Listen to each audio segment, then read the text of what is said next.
Hey guys, what's going on? Today I'm coming at you with a video of how I make some deer jerky, and as I transition from my hunting phase and back into my fishing phase, I love to have deer jerky on the boat. This time of year it's a great snack. It's easy to sit there and chew on all day and gets you through the day. So I'm going to go through how I mix my jerky. So first you're going to want to start with a seasoning blend if you have your own. I just go to a local store and I buy some Jerky Seasoning. This is flavoring hot. I've made this before. It's more of a slight kick than it is actual hot.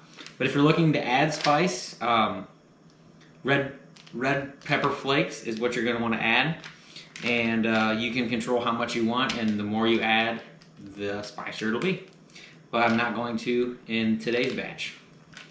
So the things you're going to need is a mixing bowl, some water, 2 ice cubes, your seasoning measured out, your cure measured out, and your deer meat. My dehydrator fits 4 pounds of deer meat very well, so that's what I have here, right here. That's what I have in my bag here. So I'm going to go ahead and get this thing started, wash my hands, and I'm ready to begin putting the meat in the bowl. I like to scoop my meat out fist by fist, so any extra leaky blood that's in my vacuum sealed bag just keeps it out of the jerky. I know there's always going to be some.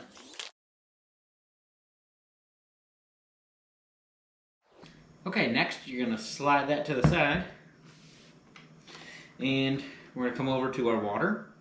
So you need, if I have 4 pounds of deer meat, this recipe calls for 1 ounce of water per pound of deer meat. So 4 pounds of deer meat is 4 ounces of water, which I have in my measuring cup.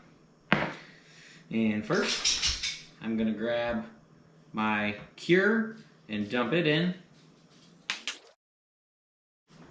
After I dump it in, I'm going to stir it up and let it start to dissolve in the liquid. After you get it stirred up, you'll notice that the water is cloudy, just as so. Next, you're going to start dumping in your seasoning to the water and cure. I just do little bit by little bit and I stir as I go.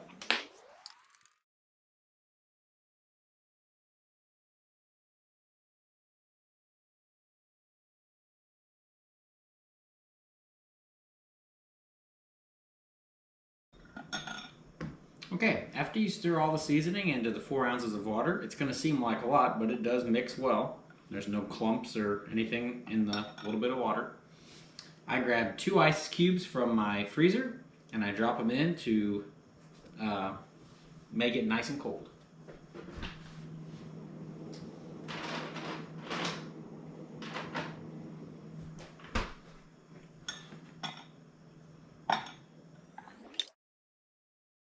When you drop in the ice cubes, stir them up to help them dissolve, melt faster.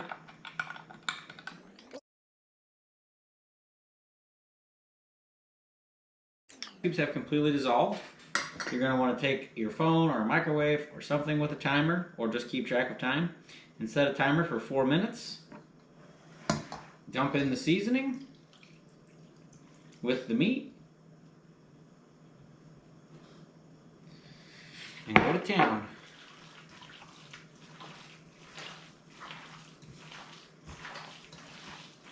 At first, you're going to notice the hamburger is very runny, not very sticky. And by the end of the 4 minutes, after all the seasoning and cure has worked into the meat, you're going to notice it become very tacky and sticky to the hands or any utensils that may touch it.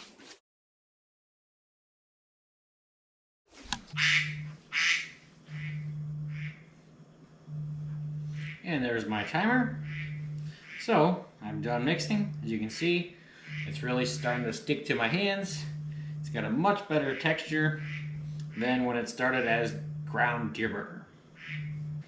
Alright guys, for the last part of the mixing, you're going to take a gallon Ziploc bag, and fistful by fistful, you're going to shove the seasoned meat into the bag.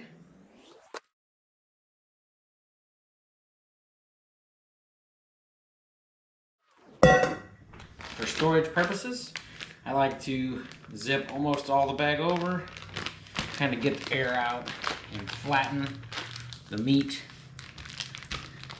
in the bag without it leaking.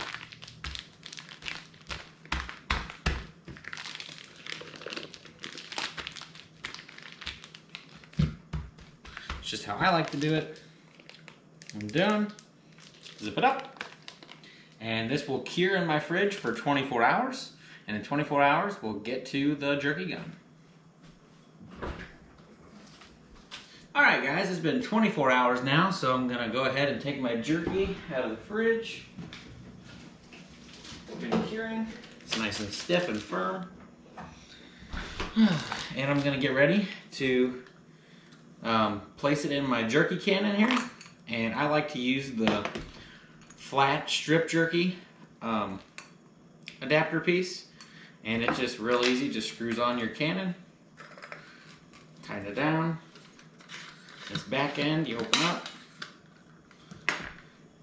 And I will feed meat into this tube. I usually take little pieces, kind of make it about the size of a little smaller than the cylinder, and I just shove it down. Just helps it to go down easier. And then when I fill it up, I'll take my trigger and I'll just stick it back on. Open up my dehydrator and start shooting jerky onto my dehydrator.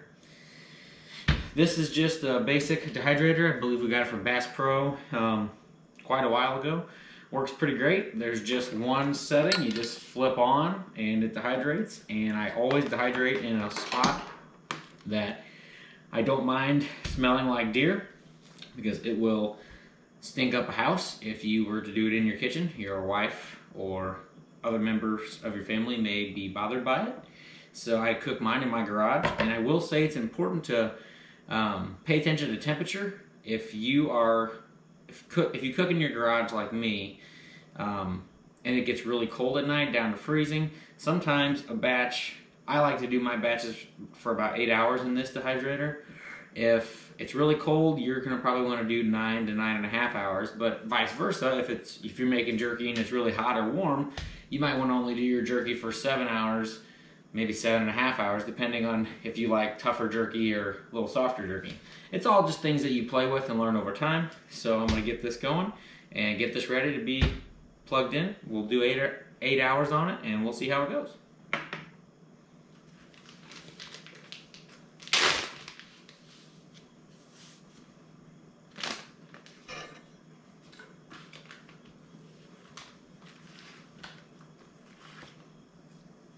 Take me a little piece like this, drop it in the tube, shake it down, and I repeat that until the tube is just about full.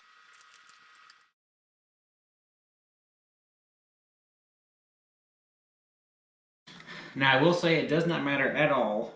I know some people like to make straight strips. For me to fit all 4 pounds on here, I usually make kind of a little curved, kind of curve it with the circular dehydrator just to fit more on there.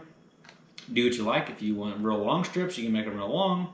If you want short ones, make them real short. Just whatever you like.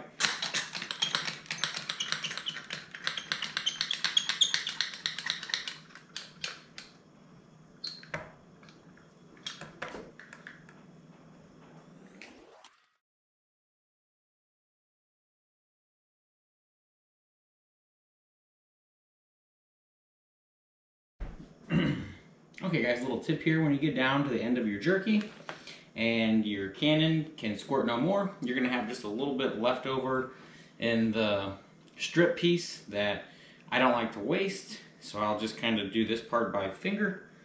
I'll just stick my finger in, mash some deer through. Once I start getting a strip built, the deer slowly starts disappearing, and I can lay this down like it was a strip. It takes a little time and effort, but I just don't like wasting. Okay, when you have all your jerky squirted onto your trays, I'm going to take the top of my dehydrator cover, place it on there. we're gonna go for a walk to the garage and get ready to plug this thing in.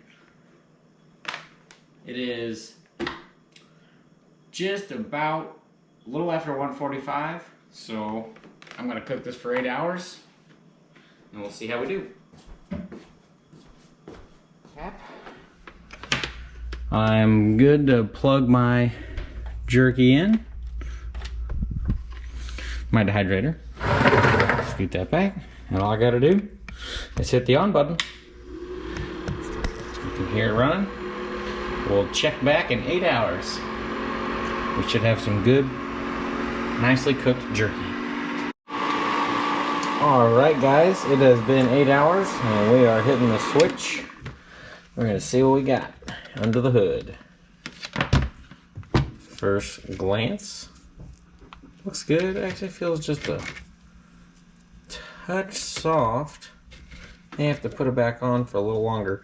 I like to check the top is closest to the motor itself, so I like to go down to the bottom and see how it did. That'll really tell you how soft your jerky may or may not be. Oh, it's not bad. I think I'm gonna let it go.